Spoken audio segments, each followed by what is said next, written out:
Hello there. So a couple hours ago, ladies and gentlemen, I just finished watching Band of Brothers for the very first time, the HBO miniseries Experience. It was absolutely phenomenal. One of the greatest pieces of television I have watched ever. An absolute ride from start to finish. And I like to call it an experience because it was more than just watching characters on screen. It was absolutely phenomenal.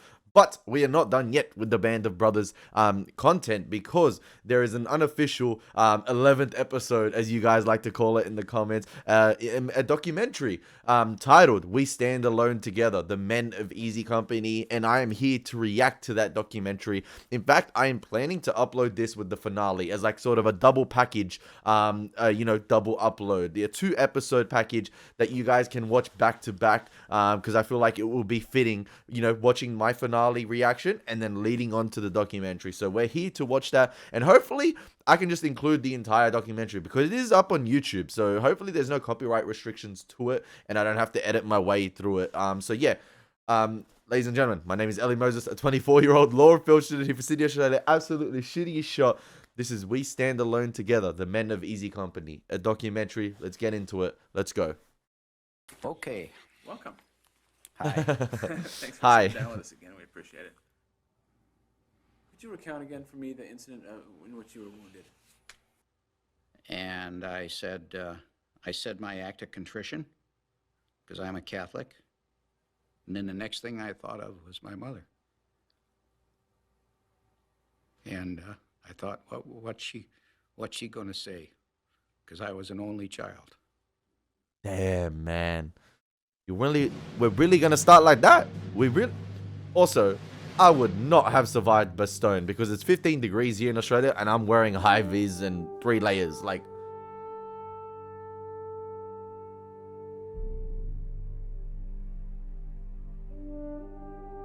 yeah, Easy Company did more than they had to, sorry. These guys were paratroopers and ended up fighting on the front lines multiple times. As you guys said, these guys, land into Normandy and then wait for the infantry to arrive.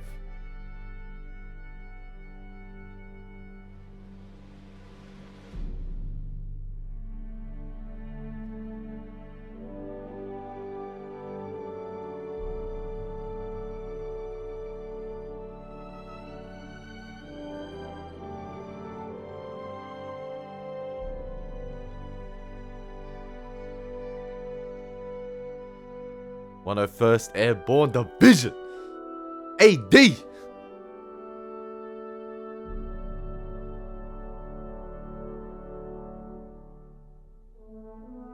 And I got teary-eyed at Winners' speech at the end of the finale. Don't make me teary-eyed again. Not back-to-back in a matter of hours. There's only so much liters of tears my body can produce. My name is C. Carwood Lipton. Go. I was born in Huntington, West Virginia. Grew up in Huntington. Frederick T. Heiliger. Go. Concord, Massachusetts was my hometown. I was born in a town named Elie, Washington. It's on an Indian reservation up in northeastern Washington. My name's J.B. Stokes. I was born close to Bonham, Texas, in a rural area called Leonard. Born and raised in Columbus, Ohio. My father worked for this railroad. My mother was a housewife. My nickname was Babe, and my mother, she was a little Irish broad, red hair, fiery. Great woman, great woman. Born and raised in South Philadelphia, where the times were tough. Mom had 10 children, so you had to work to survive. 10? That's what it was. It's just survival in the streets of Philadelphia, that's all. Really, It was a baby. real struggle because we came up in the Depression. Gani. Sometimes we live on a farm and have pigs and chickens and raise a garden. I saw people that really were hungry and had hard times. My father was able to find some kind of employment. We never went hungry. We lived on a farm at the time. It was poor. Everybody was poor. That was the Depression. When I got to about 10, I got a paper route. That $5 a month I made, something like that, But it was at least something. There's a work ethic that the Pennsylvania Dutch in this particular area are very proud of. I was the oldest one, so I sort of branched out on my own at an early age. I was married when I was 19 years old in 1941. On December 7th of 41, we were in a store and a guy, he says, the USA is in a war with Japan. And everything just went silent. I said, let's go in the Army. He said, hell, I don't want to go in no Army. I said, well, you're going to have to go sooner or later. Something was wrong with you if you weren't in the service in those days. It was just what you had to do. I wasn't going to be in the infantry, I knew that. I was going to be in some top kind of a unit, or I wasn't going to be in the Army. Life magazine had run an article on Oh, that's right. They talk about this in the show. Yeah. sometime in early 1942. Lipton talk about this in the show. And it told about the training that they got and the about being the best. difficult physical requirements. And I just got interested in seeing if I couldn't become a paratrooper.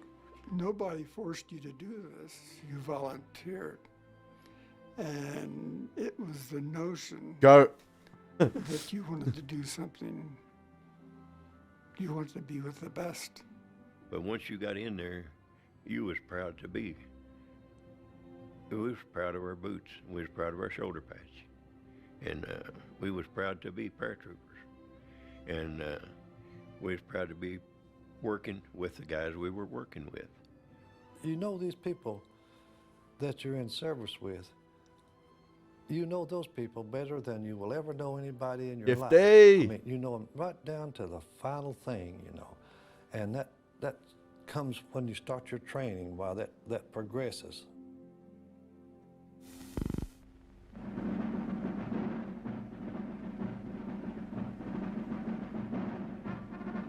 Each man was like a heavyweight champion of world boxers. Out of 100%, only 10% made it. I thought I was going to die. There wasn't no holding back. You had to hang in there. You had to be tough. We marched 118 miles in 3 days. The training I got and the men I trained with gave me the confidence to go into battle. We were just a bunch of ordinary kids when we went in, most of us. And a lot of the training was to build you up physically and mentally. Some of them lost as much as 40 pounds. Damn. But I didn't have nothing to lose. I weighed about 130. If I'd have lost 40 pounds. Oh yeah, Popeye was light. Yeah. You know, they weeded out so many. They'd be there one day and they'd be gone the next. They couldn't keep up with it. You understand? They were good men, but they couldn't take that hard training. Well, he had the cream of the cream. Had to climb this mountain called Currahee every morning, run it up and back. Currahee. Come on, subtitles. In another unit. Of course, the name Currahee, as I understand it, means we stand alone together. That's an Indian name. It became a symbol of the camp because it was really rough and tough going up and down. A lot of times, especially on a Monday, when some of the guys would get out somewhere and get them a little drink or so, you'd see them lay them beside the road, you know, going up and coming back, you know, where they're sick. And it didn't matter how hard they trained you and how tired you got, you would still go out on your own and run the mountain at night. Which was ridiculous because when you had to run it during the day, all you did was bitch and moan. And at night, you'd get a couple of guys and go up and do it on your own. We learned how to be soldiers at Toccoa as a group, all of us coming in from no experience in the Army at all, coming in directly from civilian life. I'm going to say this. I believe that the paratroopers of the 101st Airborne Division was as well trained as you could get a soldier to be at that time. We packed our own chutes for the first jump. Nervous as hell getting on the plane. You're asking yourself, what the hell am I doing here? When it came time to stand up and hook up, we did. Coming down is great. It affects everybody different. Felt like a bird flying in the air. Broke my foot on the first one. You're dropping 16 feet a second. I can remember just like it was yesterday. That morning after breakfast, They marched us all out there to the airfield. There was a bunch of guys out there that already made their jump, and they was all hollering, "You're gonna be sorry," you know. You didn't want to be afraid, you know, because all these other guys are right there with you, and some, you know, your bravado and all that. But you didn't want to be afraid, so you kept that out of your mind. You know, in those days, jumping out of an airplane is not like today.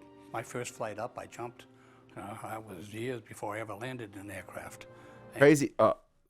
And most of the fellow troopers was the same story. Well, foolishly, I didn't think it'd be so tough, but the first jump you make is not all that bad. You don't know what you're doing. Just seems like when you step out the door, why, your chute just opened right then. As I went out the door, I was blank. I cannot remember leaving the plane until after the chute opened up. It's crazy how they had, like, obviously recordings and footage of the jumps themselves from the time, and people probably, or soldiers dedicated to doing that, to capturing the footage. And I wonder, there would have been footage of some of the plane accidents as depicted from the first jump, you know. Who was it they were looking for? Meehan, Lieutenant Meehan, I believe. I think from episode 2 or 3, his plane got shot up and exploded. I wonder, yeah, there would have been lost footage from those incidents as well, or like footage of that captured that we've never seen, obviously, because of what happened. And it's just insane that there was obviously soldiers dedicated to capturing footage too. My God. But after that, it wasn't as bad. But it was quite a thrill. It was just like going on a roller coaster. You get off and you want to go right back on again. Yeah. It was a thrill. It was a high, as they say these days. A high. People enjoyed themselves. They went out. The landing was the hardest part. Once I got out and the chute opened, I was happy to Lord. You know, coming down is great. I was small too, and I didn't hurt myself when I hit the ground. Some of the big ones hit the ground like a ton of, what's his name? The thing you worried about most was your chute. Did you pack it right? And you'd go through that. You'd pack it one day and jump the next day. You had all night to think about it. You had all kinds of ideas of what you might have done wrong, but it worked out fine. We made 5 jumps in the 3rd week there. And Lipton looks healthy, man. Got your wings pinned on, and became one of the elite members of the parachute regiment. We were thoroughly prepared. The men were trained, hardened, physically and mentally, and they were ready to jump. Thus, we started off for Normandy.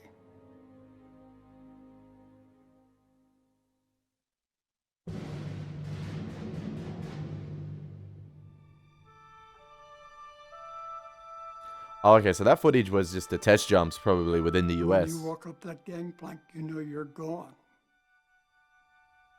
As you pull out of harbor and you pass the Statue of Liberty, will I ever be coming back? I don't know.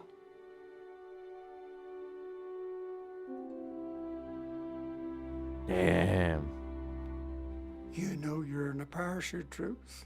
You're going to be jumping behind the enemy lines. What do you expect? You have no idea.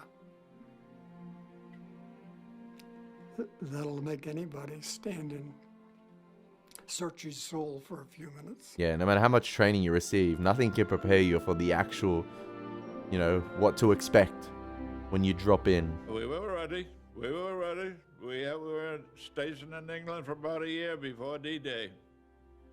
We had a lot of maneuvers and parachute jumping. They put us in a camp preparing us for D-Day.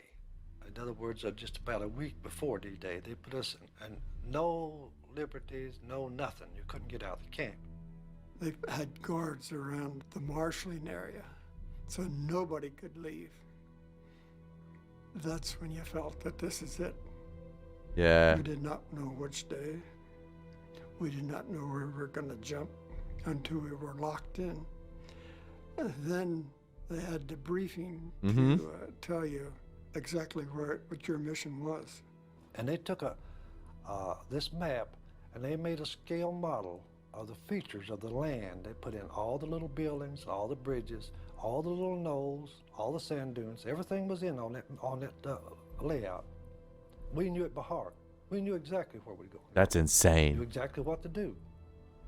I mean, if you could have been there at the time to see where the planes were lined up and all the gliders hooked up to the planes. Tanks and trucks and fields and fields and fields of them. I had no idea that there was that much hardware. So there's no question about it. We knew it was going to be big.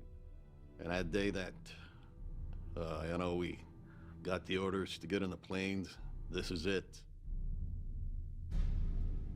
I mean, it's actually insane with watching survivors of this event on screen. I think that it's like we're blessed to have these men on screen retelling these experiences, because obviously a lot did not make it out. We had confidence in our leaders and all the plans and preparations that had taken place before the invasion. So we were confident and calm.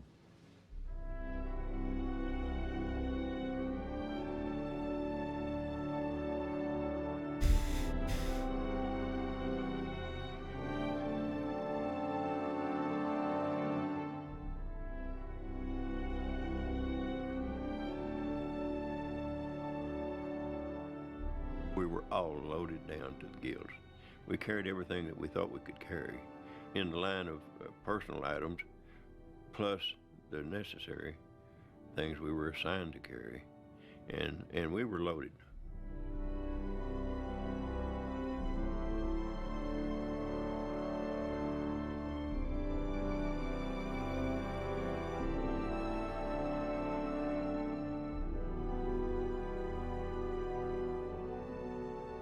Everybody got in there, and a lot of them were very scared. I was scared too, but probably in a different way that other people were. As long as I was in that plane and they were going to get me there safely out of that plane, that's all that I worried about.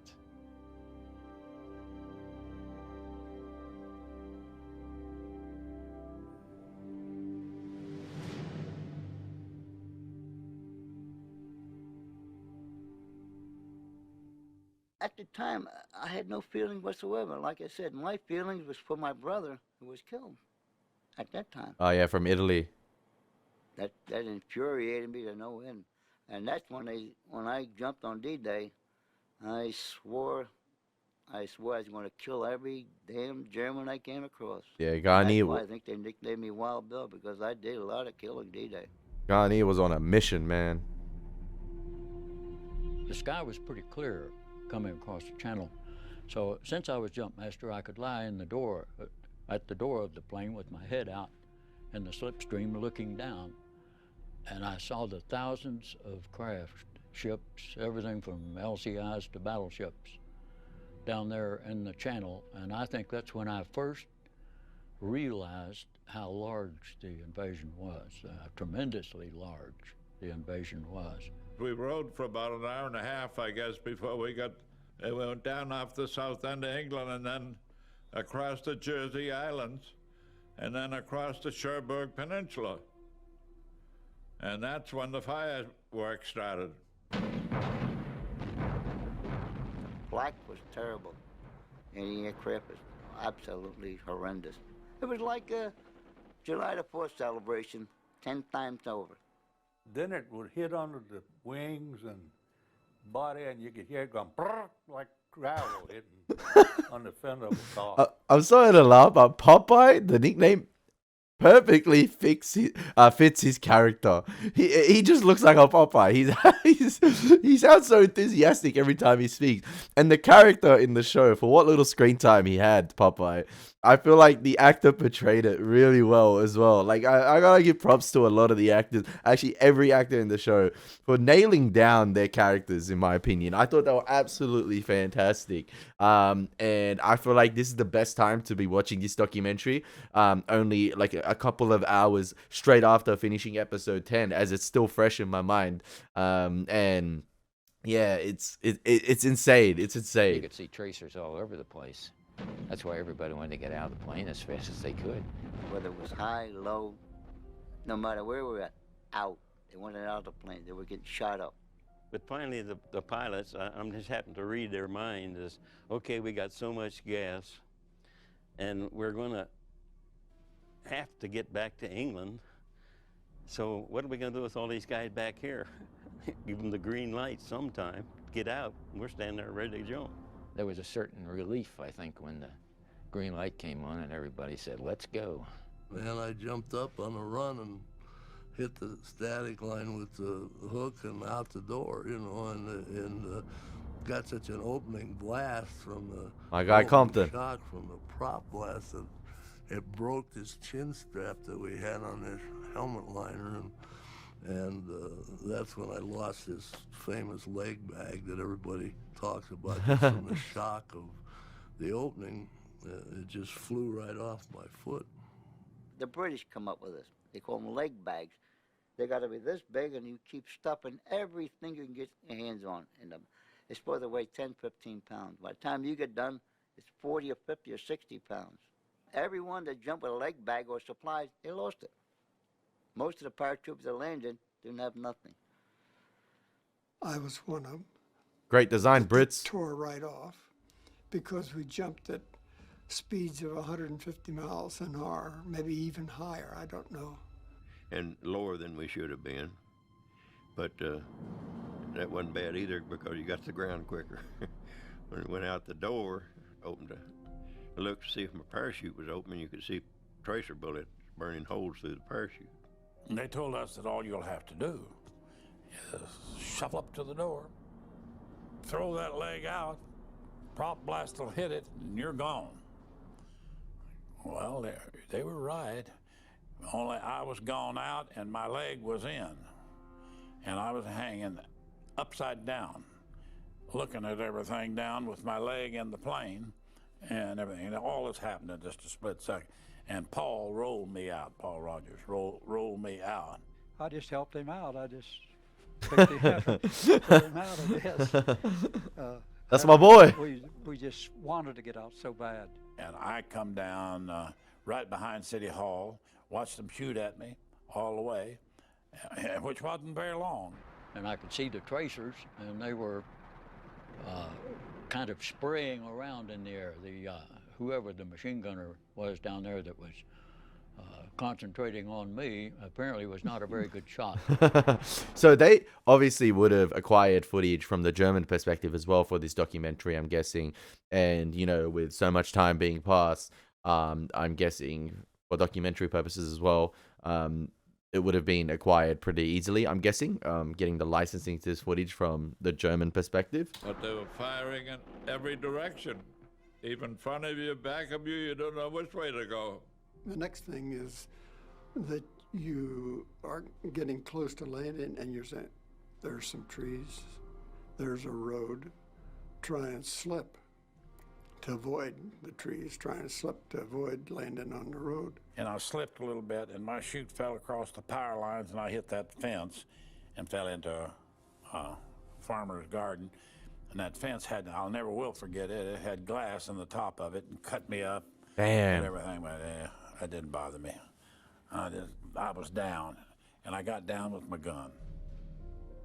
I hit the ground in a kind of a field, and we were way, got looking at my map, and we wasn't anywhere close to where we were supposed to be.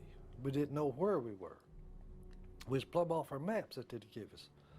So we had to make our way back. We knew that the beach was to the east of where we were. So we headed that way to get down to the beach to find out where the outfit was. My friend from Erie was in another plane. When I hit the ground, I hit about 2 feet away from him. And him and I start walking around looking for more of our troops.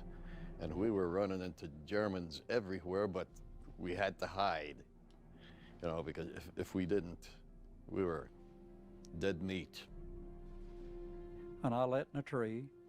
I had my trench knife, and I reached up and grabbed a hold of it's a big trunk the tree. I swung into it. I cut those risers with, I think, one swipe.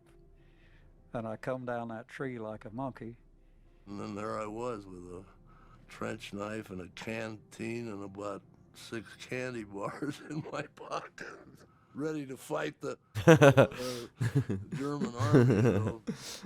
So there's 4 guys that were with me on D-Day who did have nothing but a jump knife when they landed.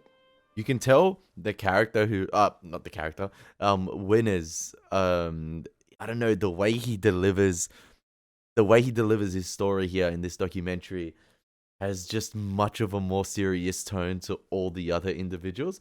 Like, you can probably pinpoint out, if you rewatch Band of Brothers, that he's the leader with the way he's retelling this story. I don't know why, there's a way he's just, there's a certain tone to his voice that just screams or echoes leadership from him, and that he's seen some shit. Like, this guy has seen some shit, and this is a noble individual. I don't know. It just comes across like that.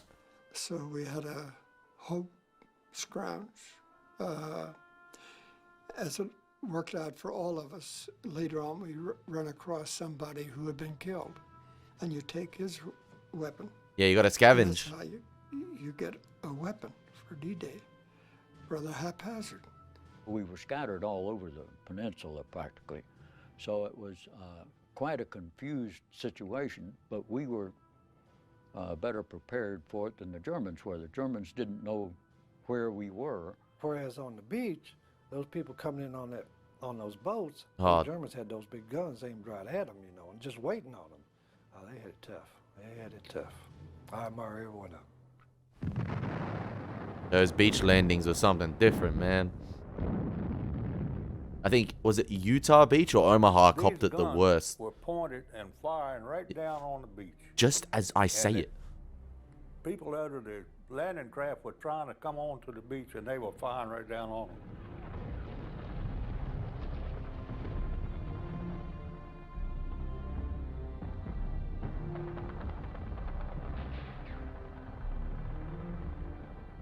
This battery of 105s was placed precisely where it should be to protect that causeway, any troops coming up the causeway.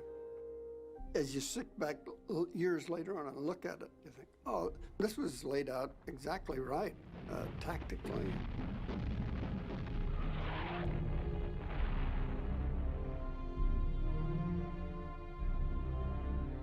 And this is the taking out of those guns from Easy Company. We knew where every foxhole was in Normandy.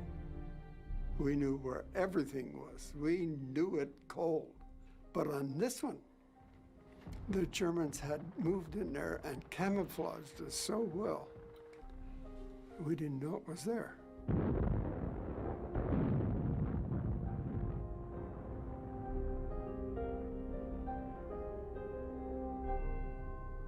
$12 on 50.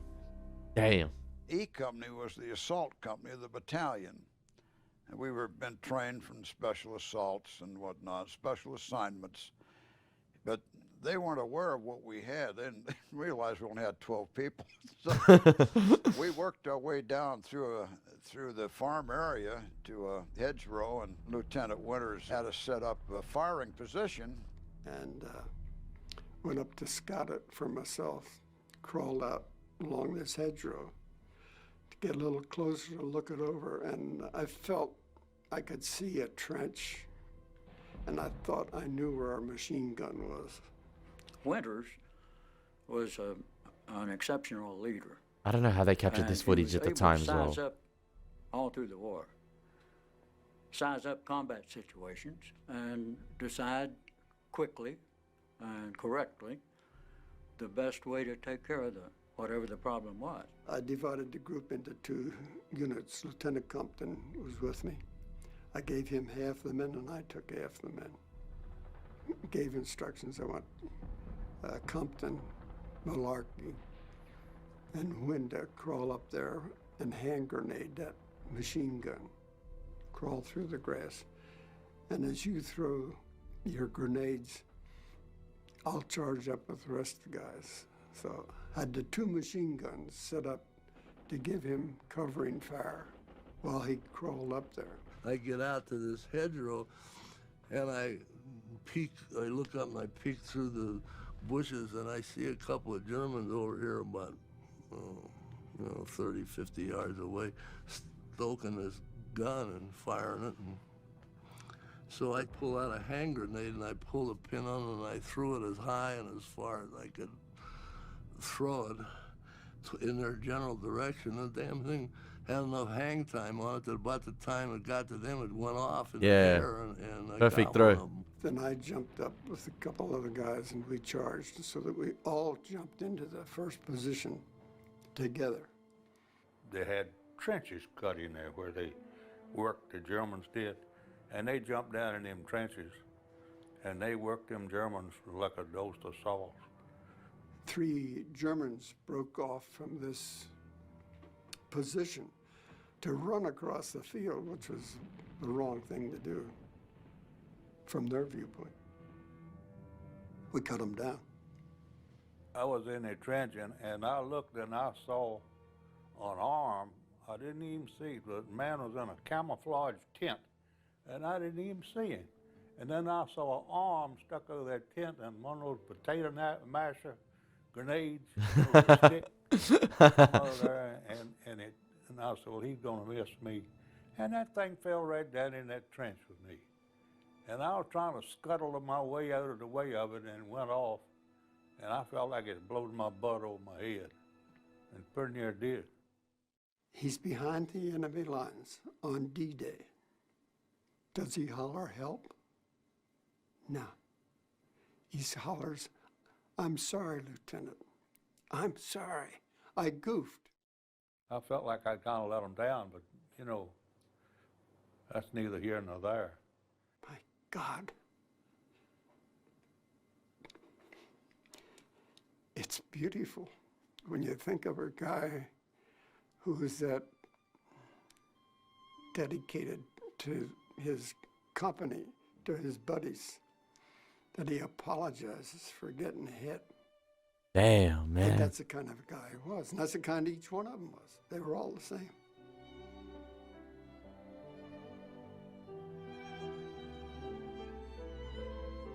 I look upon them, each man with great respect I can't describe. Capturing of the guns was Each insane. one proved himself that he could do the job.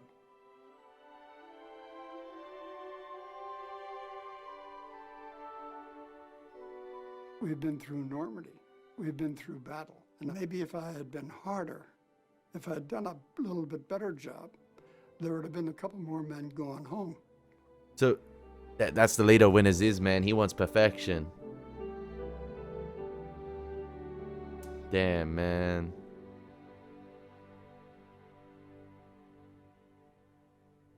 I never thought I'd get through D-Day, let alone the next phase or the next phase. I thought I was going to get killed instantly. The chances of survival is very, very slim, extremely slim. Damn, 3 months recovery. Whew. As the parachute, we got that done in Edinburgh, Scotland, 1944. Me and Johnny Martin. Drunk as a skunk. Will Garnier and I decided we'd go to Scotland and get a tattoo. We didn't figure we had a chance to come home. But, yeah, but we thought, well, hell, the war's just starting. And Christ, we're 50% not gone now, so it's a long haul.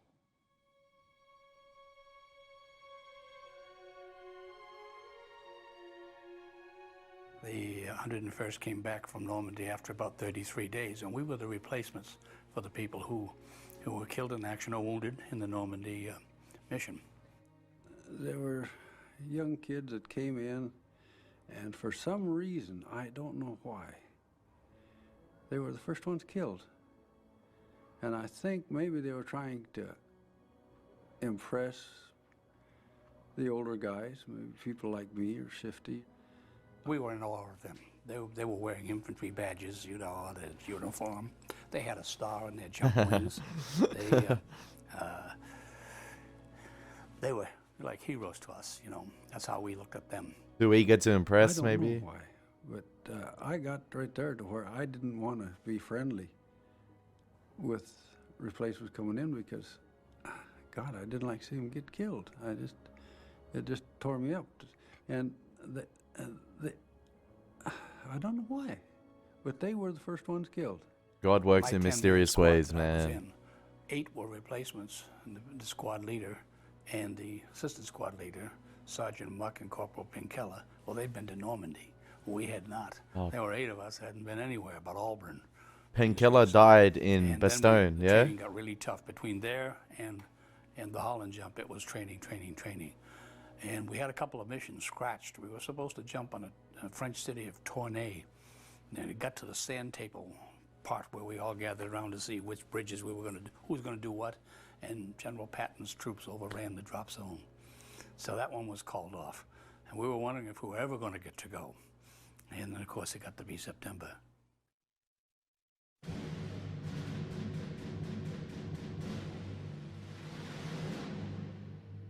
It was a Sunday afternoon, noontime, 70 degrees. The drop was perfect.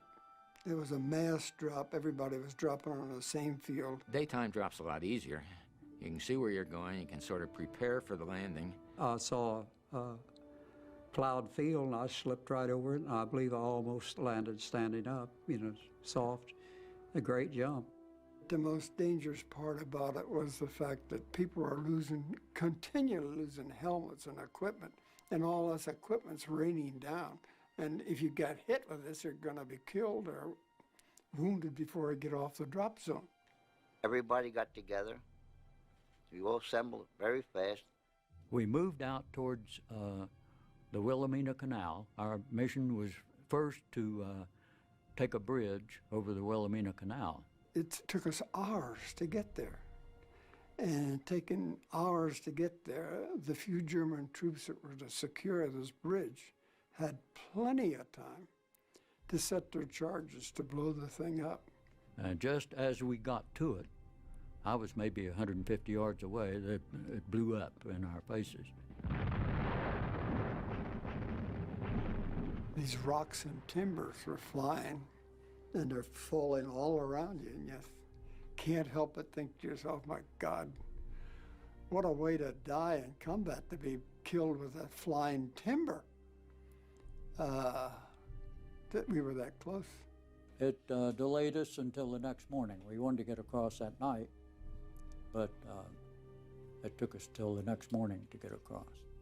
But once we got in, the Dutch, it was just marvelous. Their reaction. They loved Americans and still do for coming in there and pushing the Germans out.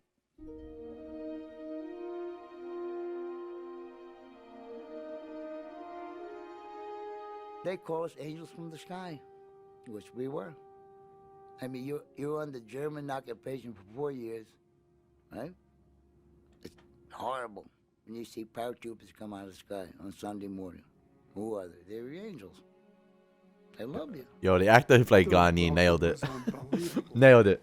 They couldn't restrain how happy they were to see you. And it was hard to even get down the streets because the people were out there swarming all over us trying to congratulate us for being there and all that. And they hugged you and kissed you, and we didn't mind. You know, naturally, we was young. We didn't mind. We didn't mind at all. And they were really proud to see us. And to the point where it was dangerous for us trying to clean out the town because snipers did some damage in a situation like that.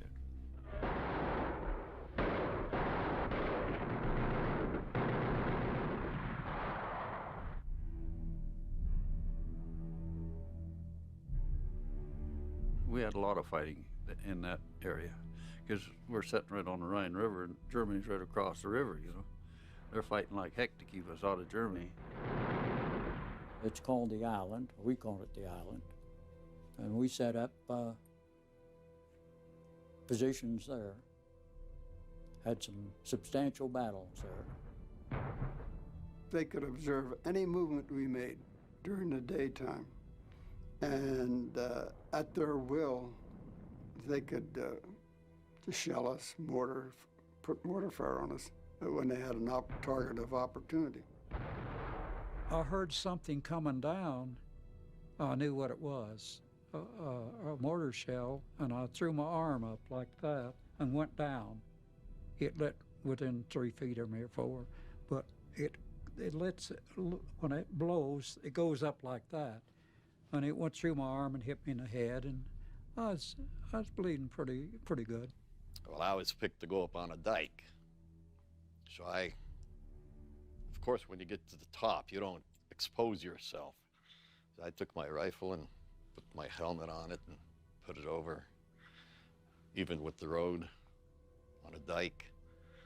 And no action, so I brought it back down, put the helmet on, and I sort of peeked over.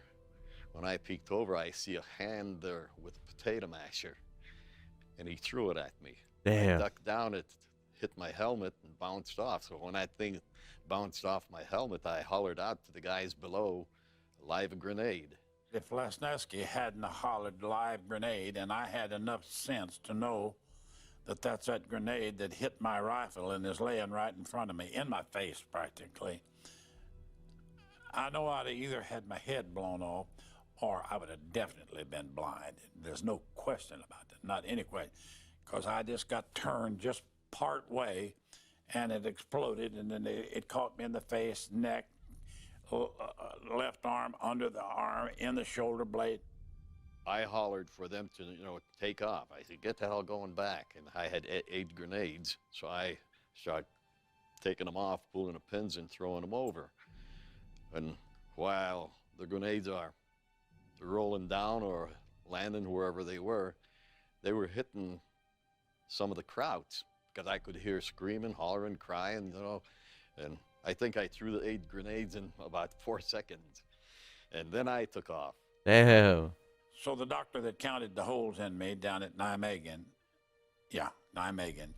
the first doctor that really counted the holes said there was 32. That was our first Wow, experience with artillery in large numbers. And I can remember sitting there at night, a couple of nights, listening to the artillery land. Wham! And the 88 was the fiercest cannon gun that the Germans had. And it was the way they used it. It was an all-purpose gun. It could shoot anti-aircraft, tanks, anti-personnel, airburst, and that was the bad ones when the shell went up over your head. I saw a huge mushroom cloud from the shell, and Joe Toy stepped out of it. And I run up. I remember that like it was just, I run up and I grabbed him. And he said, "Oh, don't touch me." I said, "Joe, what's my?" He said, "I'm hit all over." He said, "I'm bad." I said, "Okay." I said, "I'm going to go see Jim." He said, as bad as he was hurting, Joe Toy, he said, "Heffron, I already checked him. He's gone."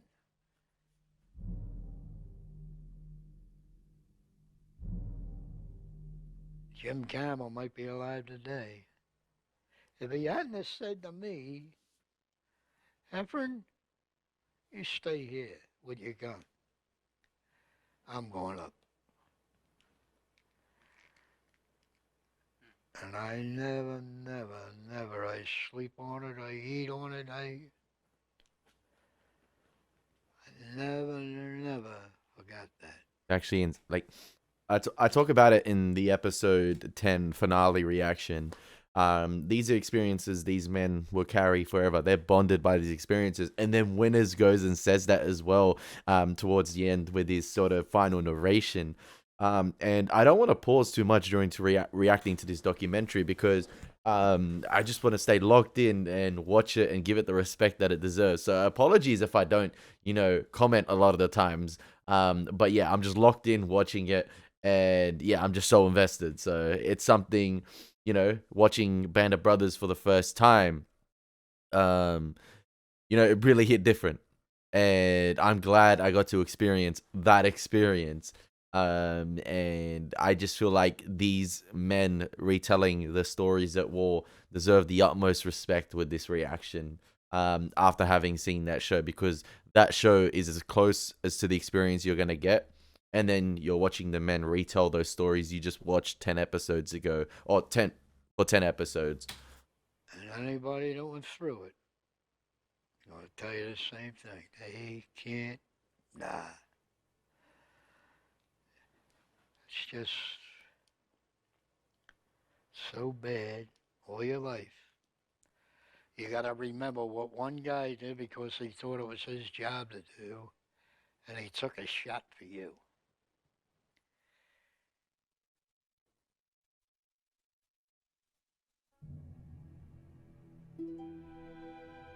70 days, The man. exhaustion on these men, the physical exhaustion, affects their endurance to be able to cope.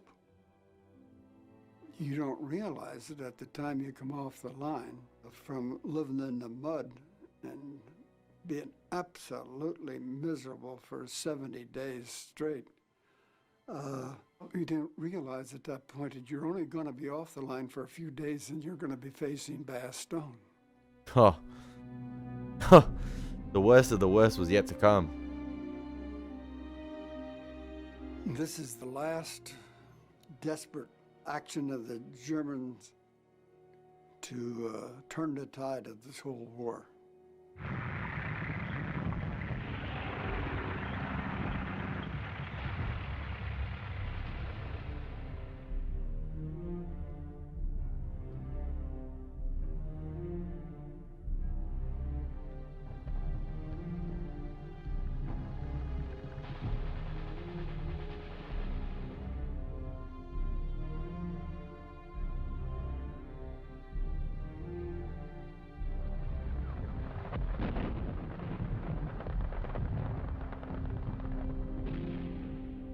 Damn, 600,000.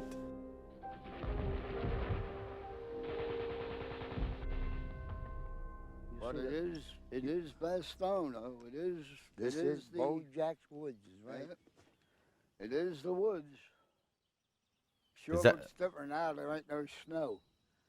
Is that Toy? These trees might have been replanted. Look how I straight think if they are. the trees look like they did in 44 and 45, we could get a better idea.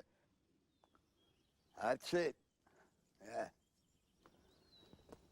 It's the town of Foy. Oh, this is definitely the area. This is definitely.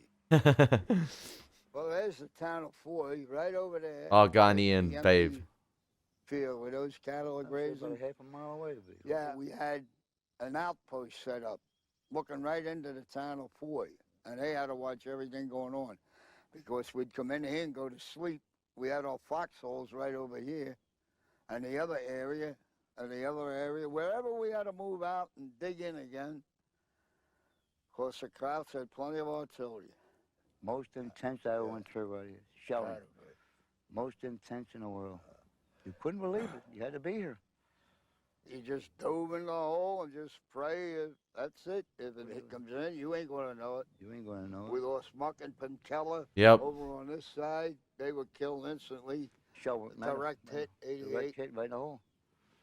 Just made mincemeat out of them. Georgie Ludge come over and he hollered, I can't see nothing of them. There's nothing there. They were all gone, just disintegrated. It's unmerciful shelling, really. Everything I think was shredded. Yeah, shredded. Right. I tell you, it's an odd feeling. To me, it brings a lot of memories. Memories of the men, the times, good and bad. A lot of memories.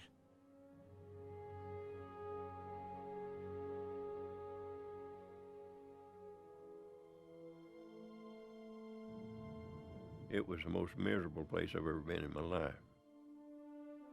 Even today, a real cold night, we go to bed and my wife will tell you that first thing I'll say is I'm glad I'm not in Bastogne.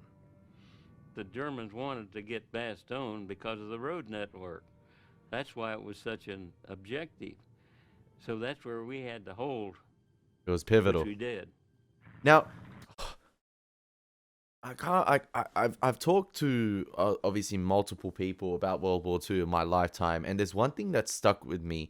They talk about Hitler making a major mistake in the war about sending his troops through the snow and sending his tanks, men, lots of infantry through the snow. Was that Bastogne, or was that something else which cost a lot of his soldiers' lives? Because I remember there was a major mistake he made that he was trying to send. There was one point where he was trying to. I can't remember which point it was, but there was a decision he made where he had to send his soldiers, or he obviously instructed to send his army through the snow, and not a lot of them could, handle the climate, and a lot of them didn't make it out. Now, I could be completely wrong in this analogy here. Oh, not analogy. I could be completely wrong in this remark here, and hopefully you guys clarify it for me. But yeah, was that Bastogne, or was that something else? Was that a different country?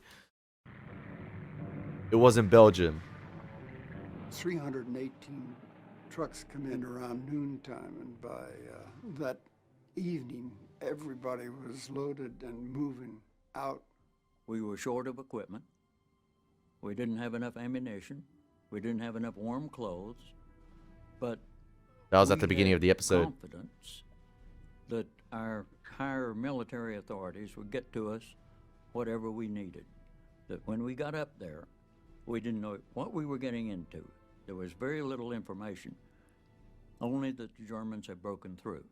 We went down, loaded on the trucks, and another truck came by with weapons, and they pitch weapons up to the truck, and you catch a weapon. That's what you got until you got to Bastogne. As it worked out, there's some men actually got on the trucks and left for Bastogne and didn't have a rifle.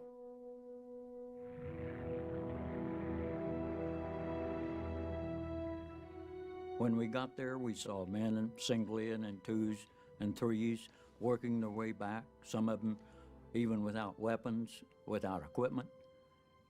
Some of them were terrified. They were beat to a nub, and every one of them were telling us, they're going to kill everybody. They're running over everybody. They couldn't believe when they saw us up there that we intended to set up defensive lines and to stop the Germans. They said they couldn't be stopped. We went out of town, we started taking up their weapons and their ammunition. Yeah, that doesn't help the confidence or morale. You got any extra ammunition or hand grenades you don't want? Oh yeah, you could hear the firing going on up ahead, and we're marching towards it with hardly any ammunition. We marched through the night and went up to the forward side of Bastogne and dug in, and then it snowed. Snow, cold up to your rump. Big up bull. We didn't have no winter clothing or nothing.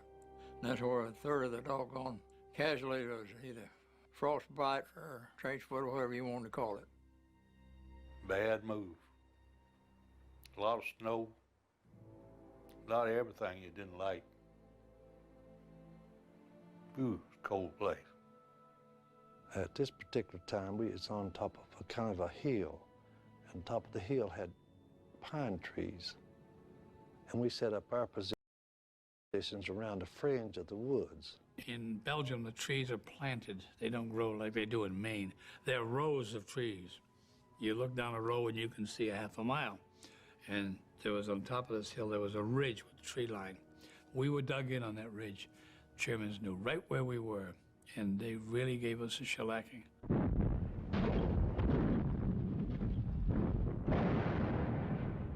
To infantrymen in wartime, the Mother Earth is your best friend. And you can always dig a hole and get out of sight, We dug plenty of those. Yeah. You'd be surprised how quick you can get through that hard ground when somebody's shooting at you and them shells are falling. Now, you can make fast work of it. We just have to dig that hole. Well, we say we became experts on foreign European soil. We dug in, and two people could dig a better hole than one. And the ground is frozen, it takes quite a while. You just chip it out. And by the time you get it done, they whistle for you to, we're moving out. And you go someplace else and dig another one. Now, you must understand, we were surrounded. The Germans were about maybe 100 yards away from us. No matter where you looked around the circle, you could see artillery flashes. 100 yards, man. So That's you knew nothing. We knew from that we were surrounded. But we went through a couple of shellings at Bastogne that were earth-shaking. If you lived through them, you remember them for the rest of your life, and I'm not sure you're the same for the rest of your life after you lived through them. You never forget them. There was one moment there that I remember vividly. I'll never forget it. One of the guys got hit in the arm with a piece of shrapnel, took his arm off above the elbow. And they were going to take him out. He said, "Get my wristwatch off my arm." And before they took him out, that always stayed with me. I mean, a calm voice and everything, "Get my wristwatch off my arm." On the 3rd of January, we withdrew back to our former positions there up the hill from Foy. And when we got there, we could see that the Germans had zeroed in artillery there. Because trees were knocked down, branches were knocked out of trees, there were holes in the ground. It was right at dusk, and the Germans had this, this woods of ours zeroed in completely, and as we hit the woods, why this tremendous artillery attack came.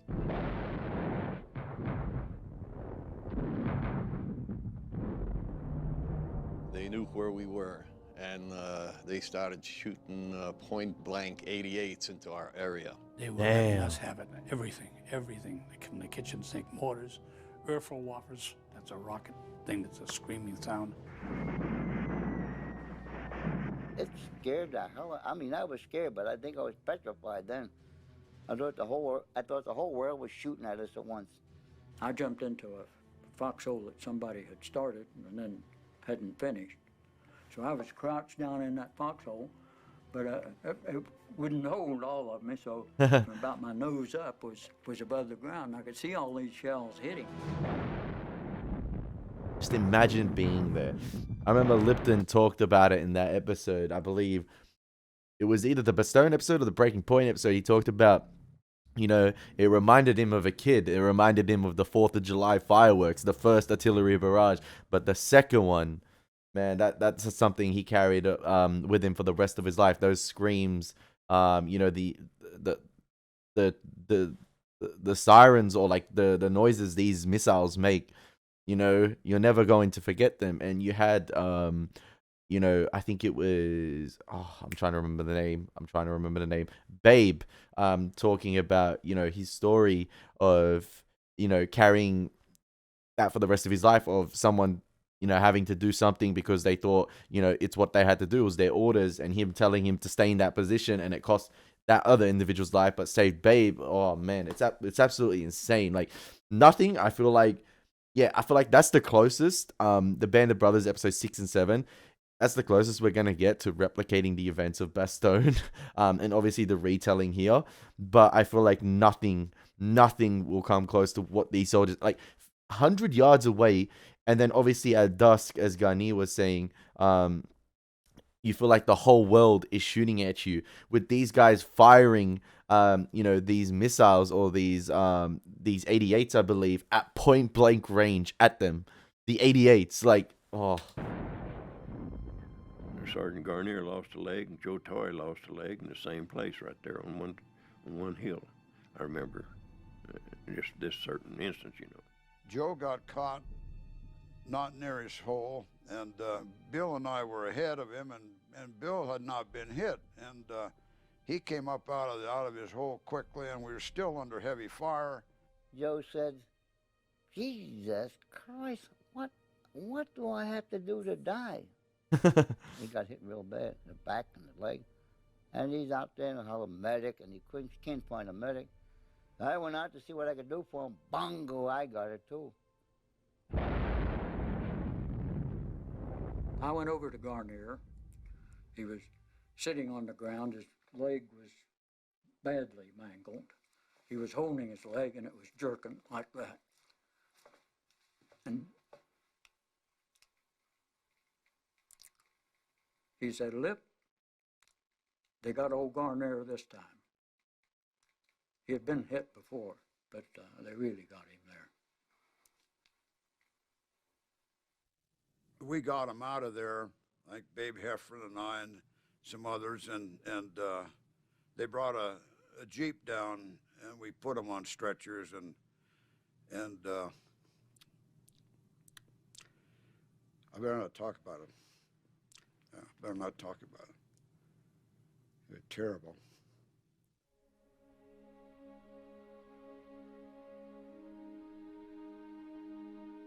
We had lost some very good men there. Toy and Garnier had lost their legs there. A number of other people were killed. It was a difficult situation there. When a man was wounded, we felt glad for them. We felt happy for them. He had a ticket to get out of there and maybe a ticket to go home. And when we had a man who was killed, we found that he was at peace. And he looked so peaceful. Ah. And we were glad that he found peace. We had this assistant squad leader named Mallet. He was from New York City. And I overheard him talking one time. This was in Bastogne. What a He says, name. Don King. I've been through Normandy and I went through Holland. And to this day, he says, I haven't got one scratch. He says, I'm afraid when I do get it, I'm really going to get it. And he was right. In this little town of Foy, he got killed. So I don't think he had any premonition of it. He just wondered about it, you know. But I never did wonder. Never give it much thought. You just live from day to day. Keep your fingers crossed, and that was it.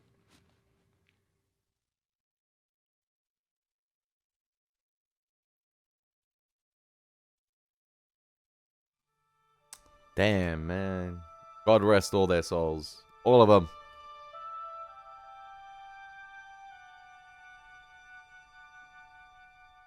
I have the honor to present the Supreme Commander, General Eisenhower.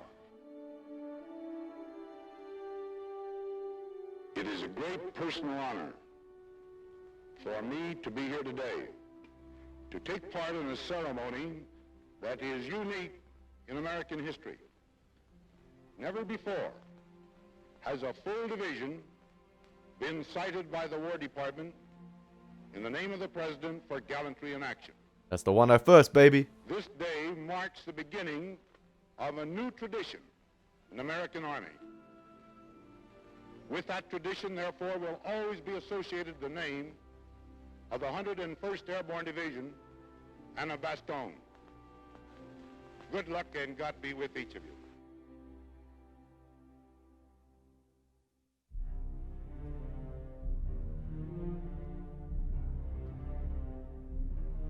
The Germans had started to surrender. They still had their arms. But as you're going down the Autobahn, there was almost a solid line of German troops coming north. And our job is to get to the end and get to the heart of it.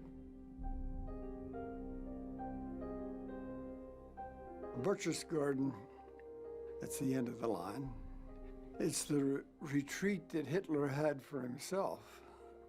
And he built his eagle's nest, his penthouse, on top of the Alp to, I'm sure, relax and confer with his staff because they all followed him to Berchtesgaden. This was their final retreat. And of course, this is where they had their loot as well. This was the goal of the French who were on our right flank. This was the goal of the British, and this is the place to capture. This is the one everybody wanted. Everybody wanted to get to Eagle's Necks. Sudden retreat. Burned by SS troops in the war's last days, the chalet from which he hoped to rule the world now lies in ruins. American Air Force's pictures show the huge gutted rooms and the great window through which the Fuhrer gazed out on the Alps. We took Berchtesgaden May the 5th, and no fighting, no shooting. The only thing I seen at Berchtesgaden was a couple dead black uniform SS troopers laying on the road as we were going up. It was a beautiful country. He knew how to pick out a good spot for a house. We took over his house and liberated it, you might say. There was obviously a loot of all kinds that the men were looking for, such as guns. There was money that they were looting. I was a pack rat anyway. I picked up a lot of German items, including some postcards and envelopes that were addressed to Hitler. Come find out, that place was full of this big art, you know, Rembrandt, and all those people, you know. Everybody was hustling. And Everyone was looting. Of course, the old soldiers like us, we don't recognize a painting when we see it. The 101st Airborne Division uncovers Hermann Goering's personal art collection, hidden in a subterranean chamber. 1,200 artworks worth untold millions are included. The treasures will go back to rightful owners in pillaged nations. Rifle owners. We found Man, I would have sold that off. House full of gin and vodka and stuff like that. It wasn't much whiskey. Those people don't like whiskey. And we took it all and set up a bar. Had 7 truckloads of champagne and cognac out of the wine cellars out of the Eagle's Nest. Yeah. Yeah. So we stayed pretty well oiled for a while. Oh, that champagne was good. Yeah. I started drinking it one day, and I drank it till about midnight that night.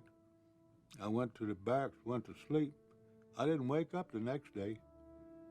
I made a 2-day thing out of it. And it didn't taste like it would hurt you. It tastes like ginger ale. That was the only time that I can ever remember that when I was in service, that the whole company fell out in their underwear.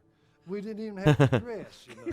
So everybody was pretty well looped, and so we just fell out in line formation in their underwear. They're enjoying themselves. They're at peace with the world. They have a big, happy, satisfied grin on their face. It was a paradise for a soldier to move into. I had no problem with looting because of the fact that I had come down through Germany and I had seen the Holocaust. And I had seen what the Germans had done to the Jewish race, and I'd seen what they had done to the displaced persons, and what they had done in their occupation of France, and what they had done to their occupation in Holland, Belgium. That's the why we fight. So that by taking over their homes for a few nights to bed down my men, and if they picked up a few trinkets, I had no problem.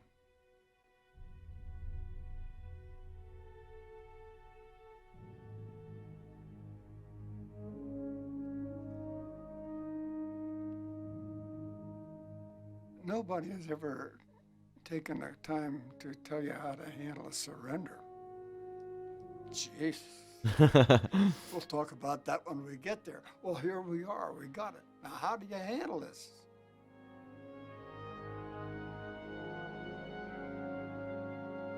Damn. The German army 25K. was a well-disciplined army. And those prisoners that come down out of the Alps, they came down in formation. They marched down. They didn't drag down, you know, or nothing like that.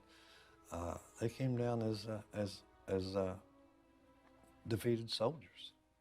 I think we thought that the Germans were probably the evilest people in the world.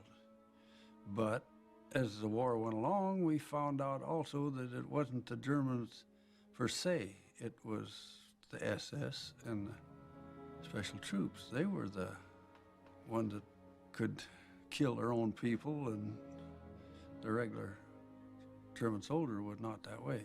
One of those prisoners handed me this little book I could have, and I looked at it, and it was a little Catholic prayer book for the Mass. And all of a sudden, I'm faced with the thing, hey, I haven't got Nazis here, I got some Catholics.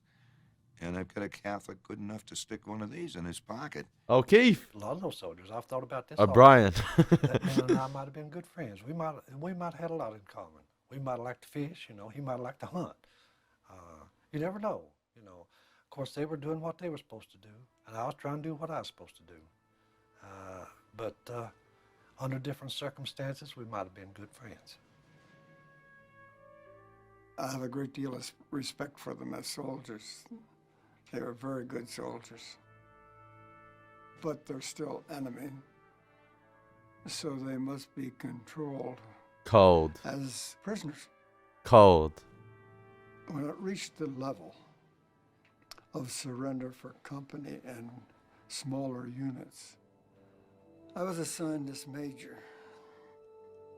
And when he walked in, that's the speech he gave to his men. he presented me this pistol and offered his personal surrender, which naturally I accepted gratefully. So that would be the end of the war for his men, and this is basically the end of the war for my men. And the significance is that it wasn't until later, when he had given me this pistol and I had a chance to look at it carefully, that I realized this pistol had never been fired. There Damn. was no blood on it. That's one of a kind. That's the way all wars should end, with an agreement with no blood on it. And I assure you, this pistol has never been fired since I've had it, and it will not be fired.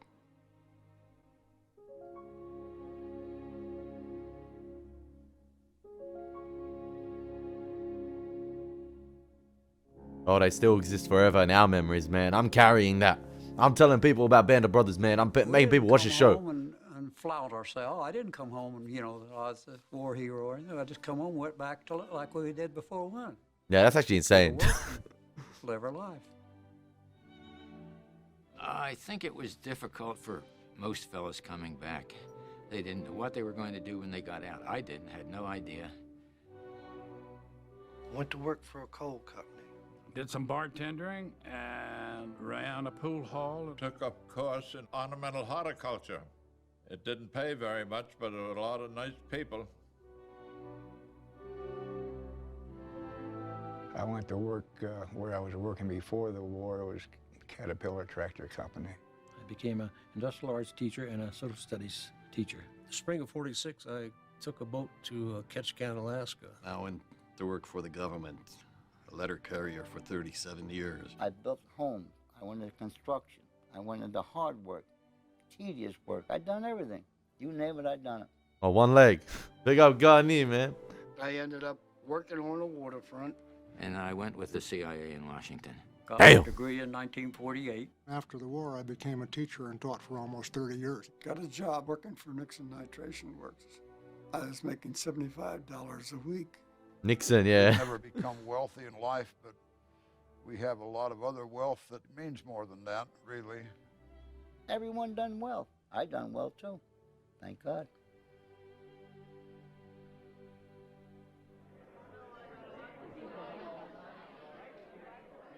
I want to welcome each and every one of you to our banquet tonight to celebrate the ending of a fine reunion. Yo, that airborne logo goes hard. And I want to extend the best wishes to all the men from Company E506. I love you. God bless you all. Thank you. The purpose the reunions serve is just to give us a chance to get together and talk to each other. We relive some of the Army experiences, but we have great respect and you might say affection Crazy. for each other. Crazy. The type of affection that you get when you've lived through many dangerous situations together and have learned that you can rely on each other. If you see the people today, that bond's still there. The bond you can't explain. As soon as you see them, you know you're thinking of battles and thinking of it to yourself. The men stand out amongst each other. There's an intimacy develops, and like nothing that I've ever experienced anywhere, not in college, not in with any other group of people. We're a strange bunch of dudes, as far as I'm concerned. To be this close after all these years, that's the thing that gets me. Nah, that's a special bond. That's why. I like brothers. I'm back in my youth now. When I get to these guys, I'm back when I went to service. It's fantastic. I'd like to make 20 more reunions. We had a lot of real good times in there. And those are the times that you really remember, you know. That's a lot of those is what we kid each other about, you know, at these reunions a lot of times. And then you had a lot of bad times. My family didn't know anything about it. And just didn't tell them. I just, you know, figured it's something that didn't need talking about. It was done, over with. We move We on. didn't know Shifty the way the men know Shifty.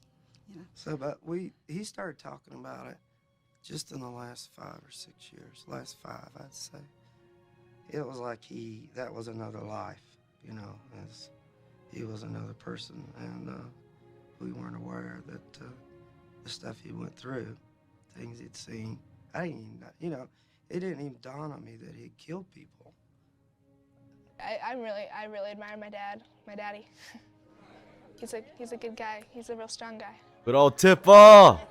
We travel a lot, and we've been to France and to that cemetery. It's just incredible. There's crosses upon crosses upon crosses, and just lined up perfectly as far as the eye can see. And then there's a cliff, you know, and then the ocean. These weren't just anonymous statistics. These were people that I knew, and I told my daughter, I said, this guy here died at age 19 or 20. A whole life, never lived. No family, nothing. No children, no opportunity to have some satisfaction of building a life, nothing. When I went there, I said, Dad, my gosh, Dad, you were so lucky. And he looked at me and he said, yeah, I'm very lucky, and he started crying. Why These did it? guys have been with each other in the absolute base experiences of human existence. They were there with each other. That toy's son? Knowing you're going to die, or thinking you're going to die, or seeing people dying all around you. And there they went, day after day, and I admire that. And held my father even on his tombstone as Sergeant Joe Toy. 506 PIR, 101st Airborne Division. That's what he wanted on his tombstone. It meant that much to him. Why do the endings of this thing always get me? How it happened. Oh, we got the Band of Brothers music those coming in various individuals from the intro. happened to end up Some of the in shots from the company, I don't intro. know. But as you know, every Army unit thinks it's the best. But we knew we were the best.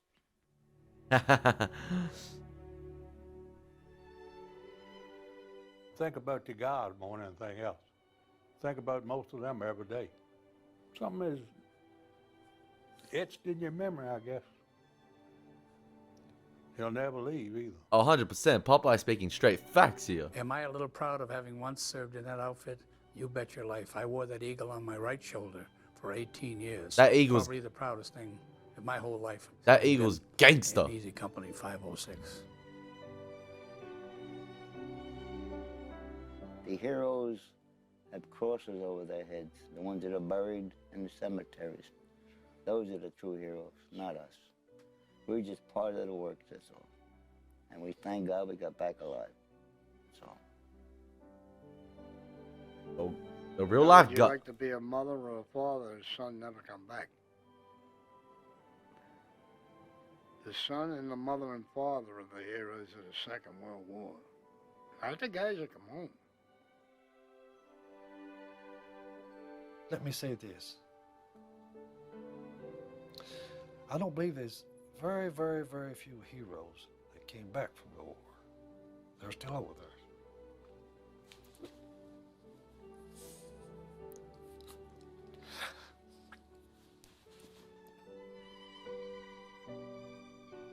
Do you remember the letter that Mike Roney wrote me?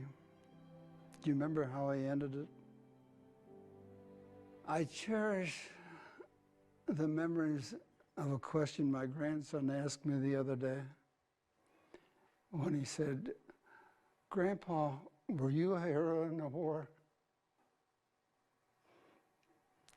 Grandpa said no.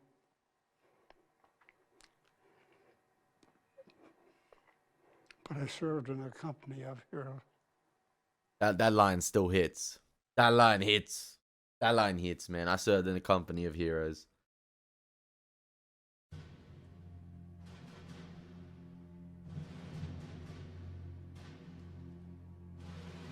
So many, man. So many.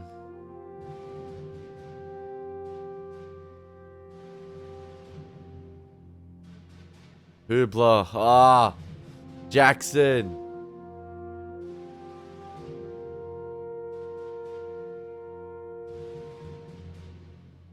Meehan.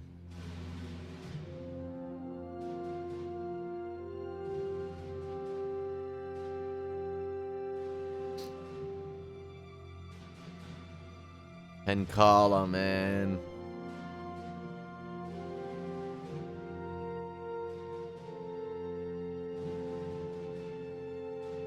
Webb.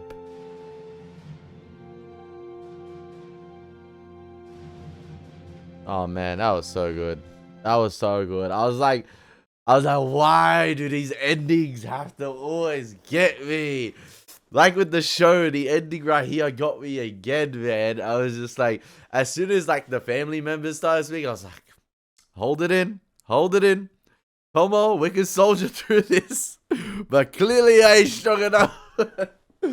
Oh man, that was fantastic. That's a perfect way to wrap up the Band of Brothers series, actually, by completely segueing into this documentary. And obviously, you see the little snippets from the documentary or from the interviews of the soldiers or the veterans that were inserted into the beginning of each episode or some of the episodes of the show. It's absolutely fantastic. And there would, like, this is a short documentary. It's an hour, 15 minutes. But there would have been, I reckon, so much footage on the cutting room floor from each of the soldiers. It would have been very hard to make this because everything that would have been told from the perspective of these veterans would have been,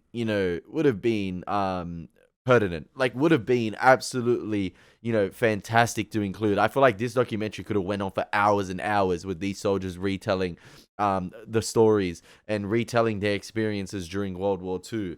And I guess, the Band of Brothers series is for that. But I just feel like there's always not enough time to tell everything that happened. And I feel like this documentary, could have gone on longer, like I was saying. And yeah, and there's obviously certain, there's certain points or there's certain elements of the story that obviously these veterans possibly got wrong from their retellings, and you guys have included that in the comment section, about Blythe, about the perception of Dyke, and things like that.